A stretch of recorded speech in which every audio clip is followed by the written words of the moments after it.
Bonjour à tous, avec l'aide de Dieu, nous allons étudier le Rambam, les lois de Korban Pessah, le sacrifice de Pessah, le 7e chapitre. Suite à ce que le Rambam nous a dit, que lorsqu'il y a une majorité du peuple juif qui est impur, on peut faire le premier sacrifice de Pessah dans un état d'impureté. Le Rambam va nous dire maintenant quels sont les critères de ces impuretés et ces impurs et comment on compte combien de personnes qui sont impures dans ce chapitre. Perek Shvi Halacha Aleph.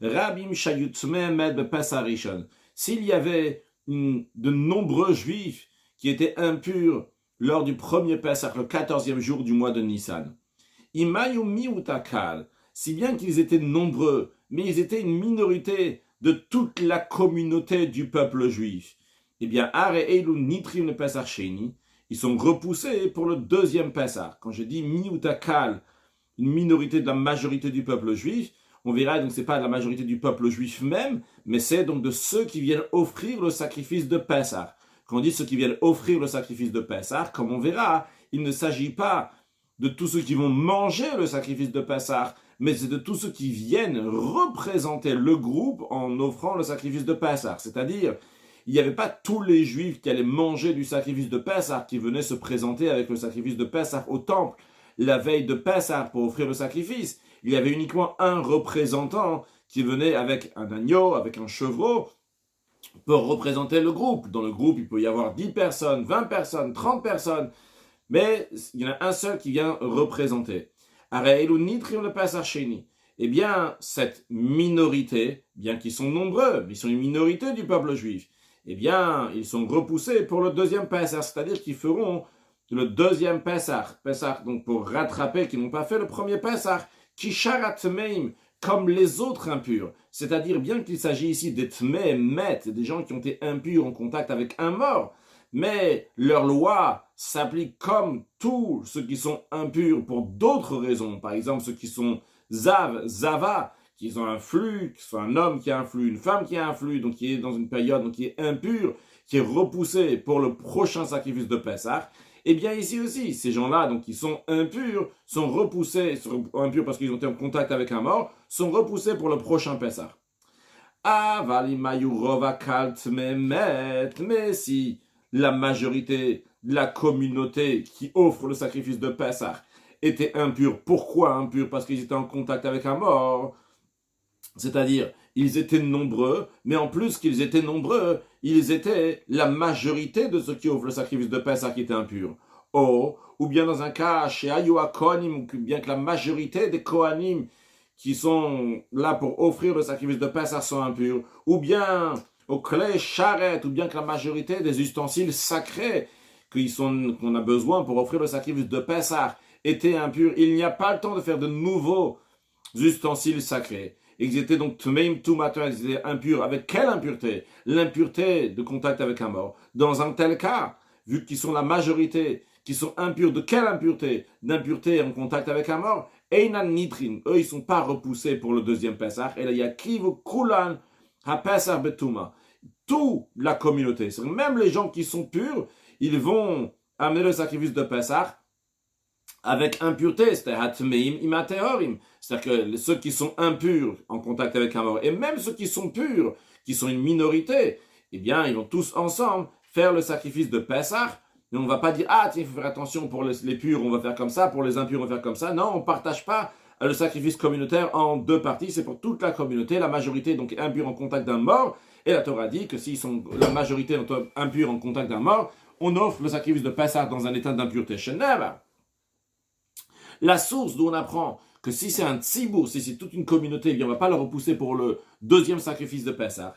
Il est dit, lorsque la Torah raconte ce qui s'est passé en l'an 2449, un an après la sortie d'Égypte, que Dieu il a dit à Moshe Rabbeinu de transmettre au peuple juif, de faire le sacrifice de Pessah. On nous raconte qu'il y avait des gens qui étaient impurs, car ils étaient en contact avec un mort. L'expression qui est employée, donc c'est anashim.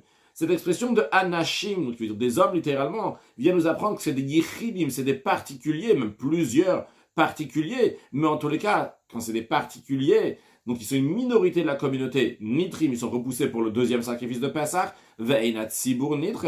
Par contre, quand c'est la communauté n'est pas repoussée pour le deuxième sacrifice de Pessah. Donc si la communauté, qui veut dire donc la majorité de la communauté, est dans un état d'impureté, quelle impureté? Nefesh adam, l'impureté en contact d'un mort, eh bien eux, ils feront le jour même, le 14e jour du mois de Nissan. Vedavarze, le Rav nous dit attention, cette règle-là qu'on vient de dire, que vu qu'il y a une majorité du peuple juif qui est impur, eh bien, ils font le sacrifice de Pessah le 14e jour de Nissan dans un état d'impureté, c'est tout matamed bilvat, c'est uniquement dans quelle impureté? Dans l'impureté, s'ils étaient impurs en ayant contact avec un mort. Que Moshe Bar, Biat Migdash, qu'on a appris dans les lois de Biat Migdash. S'ils étaient impurs, donc avec d'autres impuretés, on a dit par exemple des avim, des avot, donc des hommes ou des femmes qui ont un flux, donc ils sont dans un état d'impureté, eh bien dans ces cas-là, il n'y a pas cette règle-là que l'impureté va être permise b'tzibur en communauté. Halacha bet. Donc le Rav va nous donner encore plusieurs autres règles en ce qui concerne donc ces lois dans les prochaines halachot. Ayuakal mertzat teorim ou mertzat mehemet. Imaginons qu'il y avait moitié. La moitié de la communauté était pure, mais l'autre moitié était impure, avec l'impureté de mort. Eh bien, kulam osim barishon. Tout le monde va faire le sacrifice de Pessah, le premier Pessah. Vea teorim osim la'atzam betara. Mais dans un tel cas, on va partager le sacrifice donc en deux parties, que les théorim, ceux qui sont purs, vont faire seuls. Ceux qui sont purs vont faire seuls, et ceux qui sont impurs vont faire seuls. Pourquoi? Parce que quand il y a la majorité qui est impure, on dit donc c'est le tzibour, la majorité qui est impure, donc les théorim, ceux qui sont purs, vont aller avec eux. Mais lorsqu'il y a la moitié qui est impure et la moitié qui est pure, eh bien, on ne va pas faire aller ceux qui sont purs avec les impurs. Donc ceux qui sont impurs, ils vont faire seuls. Dans un état d'impureté, donc mais c'est 50% et 50%, les deux vont faire le 14e jour du mois de Nissan, on ne va pas repousser les impurs pour le sacrifice de Pessah à venir. En effet, on a dit tout à l'heure qu'il y a écrit Vayi Anashim, donc à l'Acha Aleph, on a dit l'expression qu'il y a des particuliers donc qui étaient impurs. Alors ici, le fait qu'il y a quand on dit Anashim, c'est une minorité de la communauté. Quand il y a la moitié de la communauté, on ne peut pas dire que c'est des yichidim, c'est des individuels, c'est des particuliers, donc ils ne sont pas repoussés pour le deuxième Pessah. Ceux qui sont impurs vont le manger dans un état d'impureté. Mais le Ram nous rappelle, revient sur ce qu'il a dit dans la Aleph, que si ceux qui étaient impurs avec un contact d'un mort, même ils étaient purs, même afilou echad, mais il y avait une seule personne, donc c'est 51 et 49. Il y a ce kulam betuma. Eh bien, tout le monde, même les 49 qui sont purs, vont faire dans un état d'impureté. Halacha gimel. Hayuakal mertzat mehemet ou mertzat teorim. Le Rambam revient dans l'esprit général de la halacha bet, mais avec un nouveau détail, un cas qui est différent.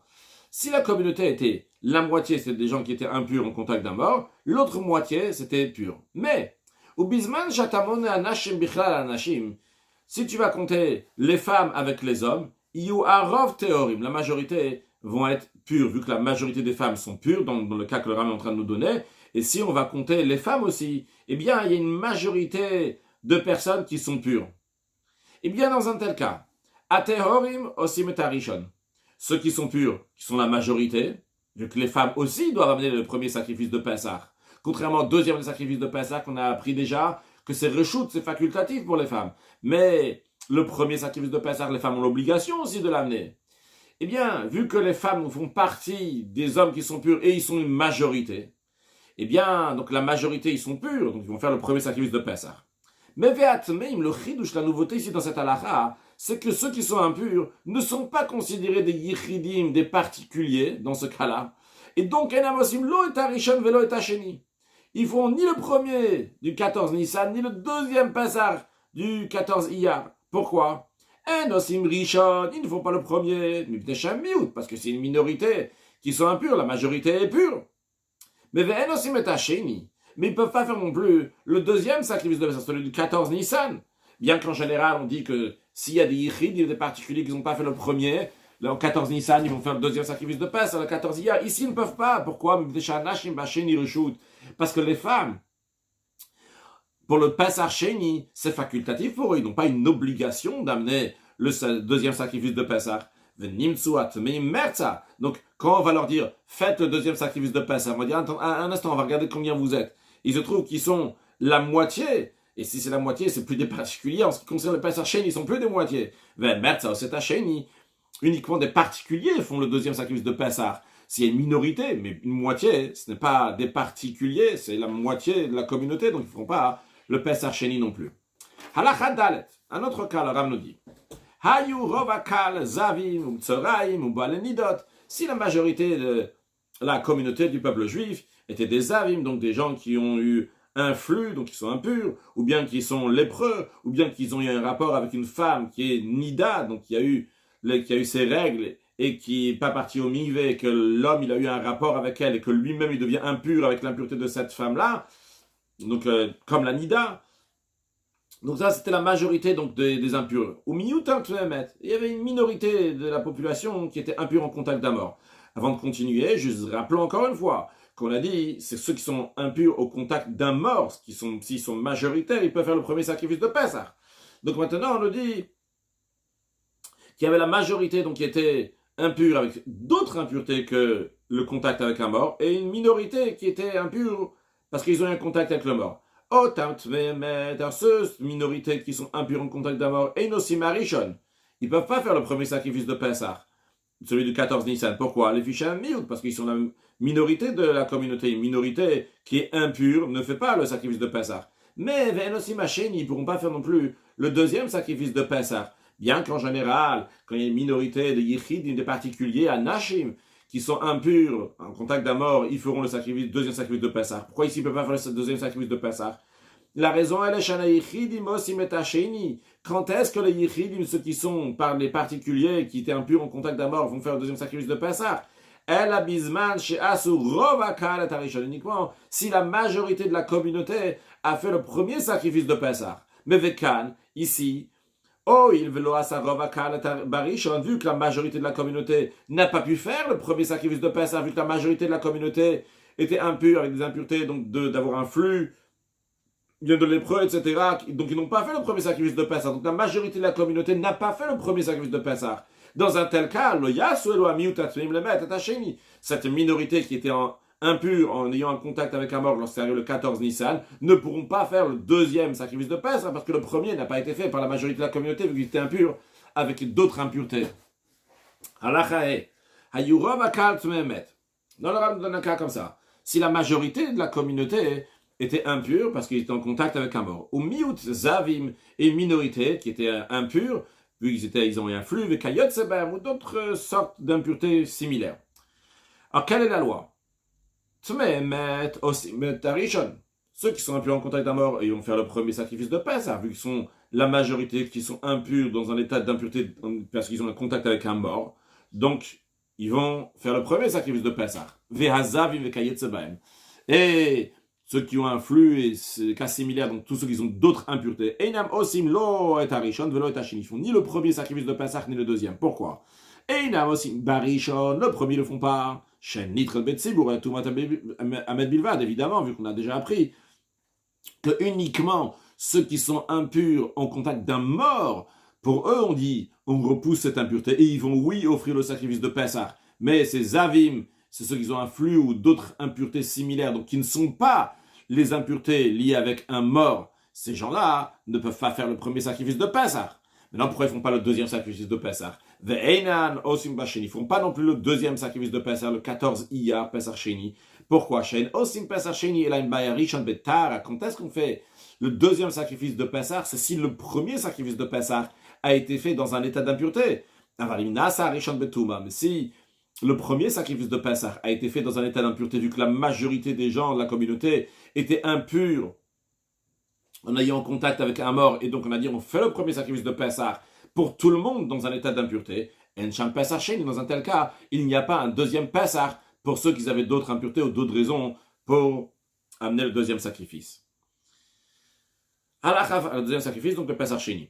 Halachavav. Rav nous donne un autre cas maintenant. Il y avait 3 tiers. Un tiers donc, qui était pur de la communauté juive. Un tiers qui était impur avec toutes sortes d'impuretés, de zav, des gens qui ont un flux, etc. Et un tiers qui était impur parce qu'ils ont eu un contact avec un mort. Alors, quelle est la loi? Comment on fait? Otam tmemet. Alors, Ram nous dit, ceux qui sont impurs parce qu'ils ont un contact avec un mort, Einamosim lo harishon velo hasheni. Ils font ni le premier sacrifice de Pessah, ni le deuxième. Einamosim harishon, quelle est la raison? Le premier, ils font pas. Sharem muatim de gabetor, ils sont une minorité par rapport à ceux qui sont purs. Imazavim. Quand tu vas compter ceux qui sont purs avec ceux qui ont un flux, les autres, ils sont 66%, ils sont 33%. Donc, ils sont juste un tiers et les autres, ils sont 2 tiers. Donc, ils ne peuvent pas faire le premier sacrifice de Pessah. Donc, ils sont considérés une minorité, ces gens qui sont impurs en ayant un contact avec le mort. C'est qu'un tiers. Donc, une minorité. Ou Basheni le Yasu. Ils ne vont pas faire non plus le deuxième sacrifice de Pessah. Pourquoi? Sharemi ou Tasubarishan, parce qu'il y a seulement une minorité de la communauté. Il y a seulement un tiers de la communauté. Donc, un tiers, ceux qui étaient purs, qui ont pu faire le sacrifice de Pessah. Mais la majorité, donc le tiers qui était impur, parce qu'ils étaient en contact, ils étaient zav, d'un flux ou des impuretés similaires, et l'autre tiers, donc qui était impur en contact d'un mort, ils n'ont pas fait. Donc la majorité de la communauté n'a pas fait, il n'y a qu'une minorité qui a fait. Et la règle, elle est que quand on l'a déjà vu avant, que Moshe Béhan, on a vu dans la Hadal, que quand est-ce qu'on dit que le Pesach Sheni, il est fait, c'est uniquement si la majorité de la communauté a fait le premier Pesach. Ici, la majorité de la communauté n'a pas fait le premier Pesach. Donc ceux qui sont impurs au contact d'un mort ne peuvent pas se rattraper en faisant le sacrifice de Pesach qui est après le Pesach Sheni. Maintenant, le Ram nous donne une question que sûrement vous attendez de savoir depuis le début, comment on fait pour savoir combien de personnes ils sont impurs ci, ils sont impurs comme ci ou comme ça. Et comment on fait ce calcul-là? On est la veille de Pessah 14 Nissan, on va savoir si la majorité de la communauté est impure, avec telle impureté, l'autre impureté, et si on va décider de faire le sacrifice de Pessah dans tel état ou un autre état, c'est le 14 Nissan qu'on doit décider ça. Alors, Kitzad Meshar, ma Pessah, Leida Imrov Akal Tvim Mutorim, Rav nous dit comment on évalue ceux qui offrent le sacrifice de Pessah pour savoir si la majorité de la communauté est impure ou pure. Eh bien, le Rav nous dit, Meshar Bechola Ochlin, on ne mesure pas ça avec ceux qui vont manger le sacrifice de Pessah. Chef, Shashiou, Esem Nimna Pessachera, parce que c'est possible qu'il y a 20 personnes qui sont sur un seul sacrifice de Pessah. Et tu ne veux pas savoir combien, chaque agneau qui se trouve ici maintenant, combien de personnes il y a. Là, il y en a 20, là, il y en a 10, etc. Donc, tu ne veux pas savoir combien de Ochlim, combien de gens vont manger le sacrifice de Pessah. Et ces gens-là, on me charge, ces 20-là, ils envoient une personne pour représenter le sacrifice de Pessah. Donc, on ne peut pas savoir combien de personnes vont manger le sacrifice de Pessah. Donc, c'est sûr que la Torah ne dit pas, va évaluer combien de personnes il y a. Elle a Meshar qui vont manger. Elle a seulement quoi? Meshar, comment on évalue? On évalue avec ceux qui rentrent dans l'Azara. Quand on dit ceux qui rentrent dans l'Azara, c'est-à-dire Vatchamim Bachutz, quand ils sont à l'extérieur de la cour du temple, avant que le premier groupe va rentrer, parce qu'on a déjà appris qu'il y avait 3 groupes qui rentraient, 1, 2 et après 3, donc pour faire le sacrifice de Pessah dans la Zara, dans la cour du temple. Avant que le premier groupe va rentrer, mais Sharim Otam, on va évaluer. On va tous les rassembler donc à l'extérieur de la Zara. On va dire, voilà, il y a tant et tant de personnes, il y a par exemple 150 personnes, évidemment il y en avait beaucoup plus, on va prendre l'exemple de 150 personnes pour simplifier, et on va voir combien de purs et combien d'impurs il y a. Si la majorité, donc c'est des gens qui sont impurs, eh bien, le sacrifice de Pessah serait dans un état d'impureté. Si la majorité sont purs, eh bien, le sacrifice de Pessah sera fait dans un état de pureté. Et ceux qui sont impurs, on dira, rendez-vous le 14 Iyar pour le Pessah Sheni. Halacha Zayin. Yachid shenitma bisag rishuta yachid. Avant de faire l'halacha Zayin, à savoir que lorsqu'on a un doute d'impureté, quelque chose qui est impur dans un domaine privé, et on ne sait pas donc si l'impureté, elle s'est passée ou pas. Par exemple, quelque chose qui est impur dans un domaine privé, par exemple, il y a un mort, et on ne sait pas si on l'a touché ou on ne l'a pas touché. Eh bien, la règle, elle est qu'un safek birshuta yachid, lorsqu'il y a un doute dans un domaine privé, eh bien, on dit qu'il est oui impur. Donc, ce que le Ram nous dit ici au début de l'alacha, yachid shididba bisag rishuta yachid, quelqu'un qui un particulier qui était dans un domaine privé, et il y avait, par exemple, donc un mort là-bas, et il a un doute s'il a touché ou pas, et on dit donc qu'il est considéré impur, comme Moshid Berbim, comme qu'on apprendra dans les lois de Touma et Tahara, Arezeidach et la Pesach Sheni. Il sera repoussé au deuxième sacrifice de Pessah, qui cherche Mehmet, comme tous ceux qui sont impurs au contact d'un mort, il est considéré donc un particulier, qui est repoussé au deuxième Pessah. Le Ram nous dit que c'est pas seulement donc pour un particulier, Vetsibour, de même, donc, il y a de nombreuses personnes, Shinit va bisfag reshuta yachid, nombreuses personnes ici, même une majorité donc de la communauté qui est devenue impure en étant dans ce reshut hayachid, dans ce domaine privé dans lequel, par exemple, il y avait un mort, ils ne savent pas s'ils l'ont touché ou pas, on considère qu'ils sont tous considérés qu'ils sont tamés. Il y a ce koulam betouma, bien, le sacrifice de Pessah sera fait en état d'impureté le 14 Nissan, vu qu'on considère qu'ils sont impurs au contact d'un mort, vu que le mort était dans le reshut hayachid, dans le domaine privé, même s'il y a un doute, on les considère comme c'est sûr qu'ils ont été en contact avec le mort, et donc, ils vont, on va dire, il y a la majorité donc qui est impure, et donc, tout le monde fera dans un état d'impureté. Halachachet. Pessah sheikrivu betuma. Le Ram nous dit que le sacrifice de Pessah qui a été offert dans un état d'impureté. Donc dans un cas, comme on a appris avant, qu'il y avait une majorité de la communauté qui était impure. Eh bien, le sacrifice de Pessah, il est mangé comme donc, les règles du sacrifice de Pessah lorsqu'il est pur. Donc en d'autres mots, ce que le Ram veut nous dire, c'est que le sacrifice de Pessah ici est mangé. On ne va pas dire, bon, on a offert le sacrifice de Pessah, bien que tout le monde était impur, mais on ne va pas leur permettre de manger. Quelle est la raison qu'on dit qu'il faut aussi le manger, même dans un tel cas? Car depuis le début, c'est la base, toute l'idée du sacrifice de Pessah, c'est de le manger. Si la Torah permet de faire abattre le sacrifice de Pessah, c'est sûr que la Torah permet de le manger aussi. Mais attention, c'est pas parce qu'on dit que ceux qui sont impurs dans un état d'impureté, parce qu'ils étaient en contact avec un mort, que cela veut dire que tous ceux qui sont impurs peuvent manger. Non. Il n'est pas mangé pour toute personne qui est impure. Elle a l'itmemet, uniquement pour ceux qui sont impurs parce qu'ils sont en contact avec un mort. Chez Nitret la Matouba Bazot. Que pour eux, la Torah a dit on repousse cette impureté et vous pouvez offrir, abattre, égorger le sacrifice de Pessah. Donc, à vous, vous pouvez aussi le manger. Le Ram rajoute et à tous ceux qui ressemblent celui qui est en contact avec le mort, donc ils ont eu un contact avec les impuretés. Dans les commentaires du Ram, c'est beaucoup discuté à quoi le Ram veut faire référence ici, vu que c'est clair que le Ram depuis le début nous dit qu'il y a eu uniquement ceux qui sont en contact, les tmei mettent en contact avec le mort. Continuons. Mais ceux qui sont impurs d'une sorte d'impureté, une impureté qui sort de leur corps, c'est-à-dire comme un homme qui a eu un flux, une femme qui a eu un flux, une femme donc, qui est Nida, qui a eu ses règles, Yoldot, et une femme qui a accouché au Tsoraim, ou bien des lépreux, tout ça, c'est ces impuretés qui viennent de leur corps à eux-mêmes, non pas parce qu'ils ont en contact avec quelque chose qui est extérieur à eux, donc comme celui qui est en contact avec le mort. Le Yochlu Mimenu. Eux n'ont pas le droit de manger de ce sacrifice de Pessah. Mais si ils ont mangé de ce sacrifice de Pessah, quand même ils sont exemptés. Exemptés de quoi? Exemptés du karet, du retranchement, bien qu'en général, quelqu'un qui est dans un état d'impureté, qui a mangé des kotchim, de la viande sacrificielle, il est coupable, il est passif de karet de retranchement. Ici, il n'est pas passif de retranchement. Pourquoi? Mais puis Hashmoa, l'abdou, parce qu'on a appris par tradition orale de Moshe Rabbeinu, Shanachal litehorim chayavim alav mishum tuma, que tout ce qui est mangé, la viande sacrificielle, qui est mangée uniquement pour des gens purs, alors s'il y a des gens impurs qui l'ont mangé, ils sont passifs de karet de retranchement pour avoir mangé quelque chose qui était impur. Mais ce qui est mangé par des gens impurs, c'est-à-dire de la viande sacrificielle qui peut être mangée par des gens impurs, comme dans notre cas en l'occurrence, donc le sacrifice de Pessah, qui a été offert donc, par des gens qui sont impurs, majoritairement impurs, donc qui peut être mangé pour des impurs, même si un autre impur, qui n'avait pas le droit d'offrir le sacrifice de Pessah, il a mangé cette viande-là, il ne sera pas passif de karet de retranchement. Encore plus loin, le Ram dit, même si ceux qui sont en contact avec le mort, ou bien d'autres impurs, ils ont mangé des parties sacrificielles, donc les graisses et les membres qu'il fallait offrir sur l'autel, pturim, ils sont exemptés, ils ne sont pas passifs de retranchement. Non, le Ram nous dit, quand est-ce qu'on dit que le sacrifice de Pessah va être mangé dans un état d'impureté?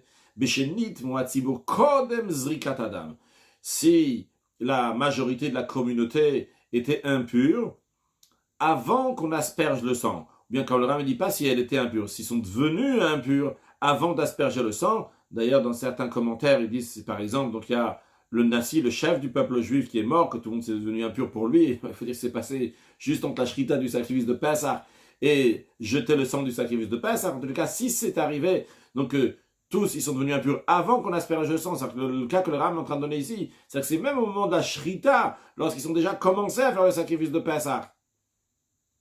Ils étaient purs, mais après il y a une situation qui a fait que la majorité du peuple juif est devenu impur, eh bien, tant qu'on n'a pas encore aspergé le sang du sacrifice de Pessah, dans un tel cas, le sacrifice de Pessah sera mangé dans un état d'impureté. Avalimnit ou la achazri katadam. Mais s'ils étaient tous purs au début, donc tu as le processus de Pessah, la procédure aussi bien, donc de la shrita aussi bien, donc même asperger le sang, la majorité du peuple juif était pure, et après la majorité du peuple juif est devenue impure. Dans un tel cas, on dit lo ya'achel, vu que la majorité est impure, lo ya'achel, vu que la majorité est impure, après qu'on asperge le sang, on ne mange pas le sacrifice de Pessah. Ils ont fait le sacrifice de Pessah. Le korban Pessah, amené le sacrifice de Pessah, ils l'ont fait, mais ils ne pourront pas en manger. On l'a déjà vu plusieurs fois, d'ailleurs dans le Ram, dans Sefer HaMitzvot, dit clairement qu'il y a deux mitzvot, la mitzvah d'offrir le sacrifice de Pessah et la mitzvah de manger le sacrifice de Pessah. À la chatet, shchatu betara. Le Ram donne un cas, s'ils ont fait la shrita, que tout le monde était pur. Venitmu revatsibu kodem zrika. Et la majorité de la communauté est devenue impure avant qu'on asperge le sang. Ça rejoint ce qu'on a dit avant, dans le cas qu'on a dit, l'exemple qu'on a dit avant, si le Nassi est mort. Zorek et Adam, bien, le Kohen donc va verser le sang sur l'autel. Va Pesach lo yachel. Mais le sacrifice de Pesach ne sera pas mangé dans un état d'impureté. Bien que le sang a été aspergé dans un état d'impureté. Le Pesach qui vient dans un état d'impureté, il est mangé, mais quand même, les sages, ils ont interdit de manger le sacrifice de Pesach dans un état d'impureté. Pourquoi? Gzeira. Ils ont décrété, peut-être l'année prochaine, ils vont devenir impurs après que le sang a été aspergé. Ils vont manger dans un état d'impureté. Donc c'est bien que, d'après la Torah, on pourrait manger de ce sacrifice de Pessah, vu qu'ils étaient dans un état d'impureté, quand on a vu à la fin de la Chachet, qu'ils étaient dans un état d'impureté après qu'on a fait la Shrita, donc avant qu'on va asperger le sang, et qu'on va manger. Donc ce sacrifice, on peut manger ce sacrifice de Pessah dans un état d'impureté, mais par ordre rabbinique, ils ont interdit de faire ça, de peur que l'année prochaine, une autre fois, ça va arriver. Ils vont se dire, ah tiens, l'année dernière, ça arrivait la même chose aussi. Mais ils vont pas faire la différence que l'année dernière, ça arrivait avant qu'on asperge le sang. Cette année, ça arrivait après qu'on asperge le sang. Il y a une différence. Si c'est avant qu'on asperge le sang, on pourrait, d'après la Torah, le manger dans un état d'impureté. Mais les rabbins, ils ont interdit justement parce que quand ça va arriver ils sont devenus dans un état d'impureté, la majorité, après qu'on a aspergé le sang, ils vont dire, c'est la même chose. Non, le rabbin nous dit,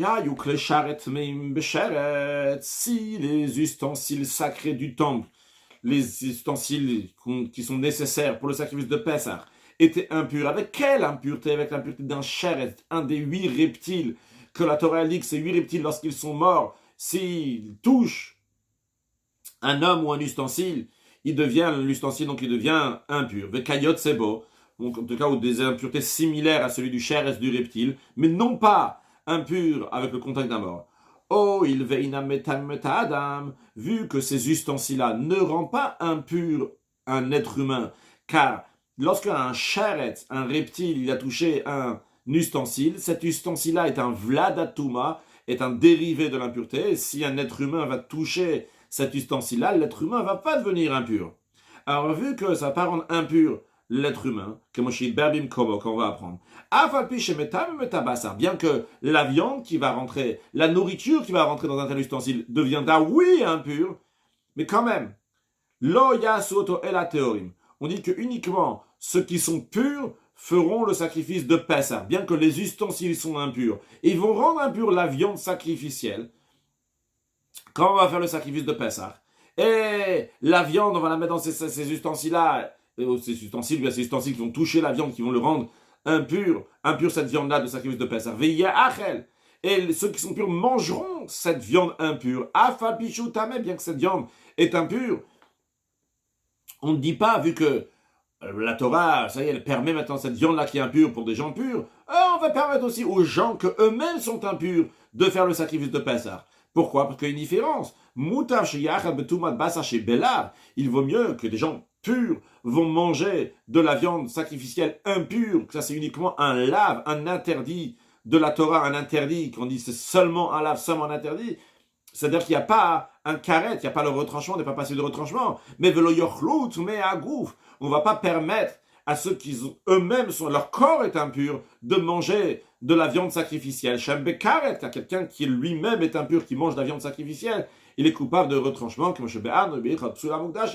on a expliqué dans les lois des offrandes disqualifiées. Conclure avec un mot de chassidut, nous avons vu plusieurs fois dans les derniers chapitres qu'il y a deux notions dans le sacrifice de Pessah. Il y a le fait de l'offrir, de l'égorger, et il y a une deuxième chose, c'est de le manger.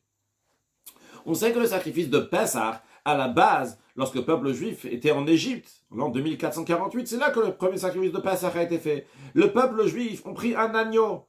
Et on dit que quand le peuple juif a pris un agneau, c'était une Messirut Nefesh. Ils ont donné leur vie. C'est très dangereux pour eux de faire ça parce que c'était l'idolâtrie des Égyptiens. Et les Juifs ont fait Messirut Nefesh de prendre le sacrifice de Pessah et de l'égorger en tant que sacrifice pour Hachem. Mais on nous dit, c'est une mitzvah. C'est la première étape de se donner entièrement pour Hachem. Mais après, c'est pas suffisant. Après, il y a une deuxième chose. C'est manger le sacrifice de Pessah. Sur le plan spirituel, cela veut dire que ce sacrifice de Pessah, cette Messirut Nefesh, c'est pas suffisant que tu t'es donné à Hachem, mais qu'après ce don à Dieu va continuer, va se concrétiser dans ta vie de la même manière que lorsque tu manges quelque chose. Ce que tu as mangé devient de ta chair, devient de ton sang, devient une partie de toi-même. De la même manière, cette Messirut Nefesh, ce don à Hachem, ne doit pas être comme ça. Ah, un petit moment, ah, il a fait un saut, il a fait un Pessah, et après, bon, tout revient normal. Il faut le manger, il faut l'intégrer de manière que toute notre vie, 24 heures sur 24, 7 jours sur 7, on va être donné à Hachem pour penser des bonnes choses, dire des bonnes choses, agir des bonnes choses et accueillir Mashiach très prochainement. Une excellente journée.